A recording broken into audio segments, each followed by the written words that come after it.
থাকতে হবে, আগের মতো হবে না রাজনীতি। চাঁদাবাজি দখলবাজি চলবে না। চাঁদাবাজি দখলবাজি করলে বিএনপি করবেন না, পরিষ্কার কথা। উনি বাসে করে গেছেন, দেখছেন, বাসে করে গেছেন।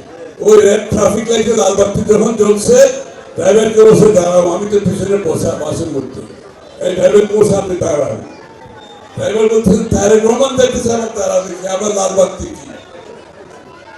তারেক রহমান বলছে সবাই যেরকম, আমি যদি না মানি আইন, বাংলাদেশে কেউ আইন মানবে না। আইন মানতে হবে, শিখতে হবে।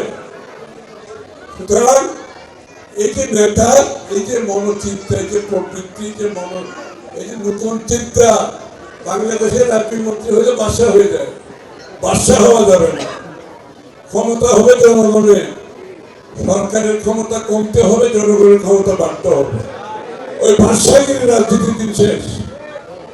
এখন বাংলাদেশের মানুষের যে প্রত্যাশা, যে আকাঙ্ক্ষা, এটা পূরণ করার জন্য আমরা এটা কাজ করার জন্য আসছি, ক্ষমতার জন্য না, ক্ষমতা দেখানোর জন্য না।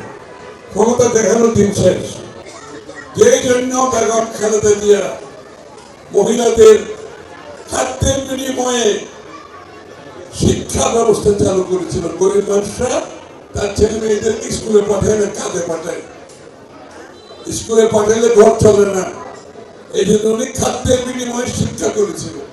যে জন্য আমাদের অনেক মেয়েরা স্কুলে গেছে, অনেক মেয়েরা শিক্ষিত হচ্ছে, অনেক মেয়েরা ভালো চাকরি করছে।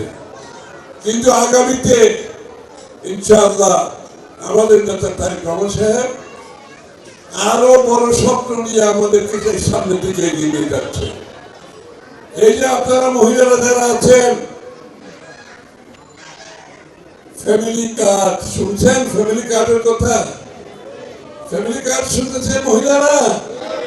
প্রত্যেকটি পরিবারের গৃহকর্ত্রী যিনি, ওনাকে ফ্যামিলি কার্ড দেওয়া হবে।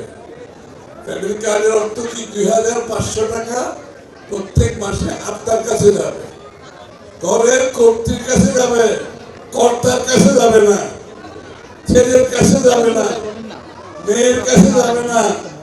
ঘরের যিনি গৃহকর্ত্রী, তার কাছে 2500 টাকা প্রত্যেক মাসে যাবে। কারণ এই মহিলা ঘর পরিচালনা করে, রান্না করে, ঘর পরিষ্কার করে, ছেলে মেয়েদের রান্না করে স্কুলে পাঠায়, সব কাজ এই মহিলা করে। তার কিন্তু কোনো বেতন নাই, আছে?